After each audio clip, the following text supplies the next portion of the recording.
Good afternoon and welcome to a new North of Westminster. On the day, thousands marched to London to save the coal industry. North East miners and their supporters left Durham and Newcastle stations this morning bound for the capital. 5,000 people from the North East and Cumbria are expected at this afternoon's national TUC rally in Hyde Park. There, the Labour leader, John Smith, will denounce the government's handling of the coal crisis. As miners and their support. Earlier this week, I went to Northumberland to gauge the views of the normally loyal Conservative voters of Hexham as they reacted to news of the coalfield cuts. The political storm may have subsided, but the outlook for the Conservative Party remains bleak. Deep in the shires, it caused a revolt which found almost unthinkable support. Sir Rupert Spear represented Hexham for the Tories through 4 parliaments. An old Etonian and colonel in MI5 during the Second World War, he served under Churchill, Eden, Macmillan and Sir Alec Douglas-Home. Now 82 and living in retirement in Northumberland, he was aghast at the first announcement of pit closures. Well, I merely made a statement to the local press expressing my horror and being rather rude about Mr.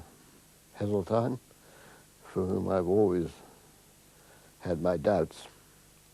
And I believe that on this occasion he's probably ruined any hope that he had of becoming leader of the Conservative Party in future.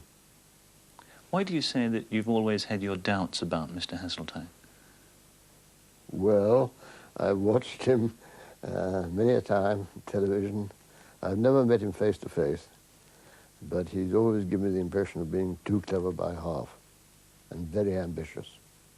You used one phrase. You said you thought Mr. Heseltine had got mad cow disease. Yeah, yes. Yes, well, I thought that might hit the headlines, and it did. I don't think he really has. Sir Rupert telephoned the Hexham Courant and offered his colourful statement to editor Ron Turnbull.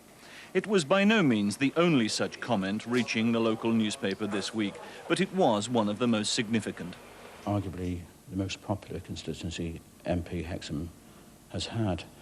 And Sir Rupert was so incensed by what happened a few days ago that he approached me and said he had a quote, and he castigated the government for its handling of the situation. Last Friday's edition of the Courant included other criticism of the government from a constituency which hasn't had a colliery within it for almost 20 years, and in which, as elsewhere, a broad alliance was forming against government plans.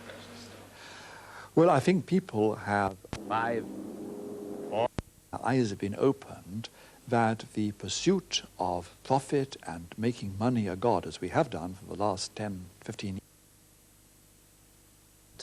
enough that we must think of each other, and we cannot base our economic strategy on having ever-increasing numbers of people unemployed. Each of these is an individual. They have a right to work, without which man loses his dignity. Many felt the same way. 200 letters and calls were received by Hexham Conservative Association, and its leading members knew the government had got it wrong. I was quite outraged at the way it had been handled, actually. It was the way it was done. I thought it was rather cruel. That an announcement on a Monday could actually be in force on the Friday. It just cuts completely against modern industrial relations. All credit to Mr. Heseltine.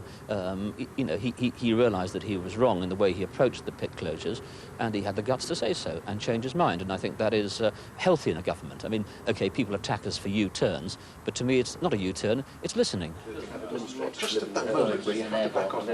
And it's in this context that the government is attempting to reposition itself, not as the party of U-turns, but one which listens and reacts. Its critics are sceptical, not least business leaders who've been pressing for a clear economic strategy. One would hope that this will bring about the initiatives that we've been demanding for quite some time. It's strange to note that it takes something like this before the government actually moves. And I think it may be a very important turning point for the country, that we are at last beginning to recover our sense of spiritual values. And this will extend into other areas like education, health, social security, etc. The whole area needs reviewing.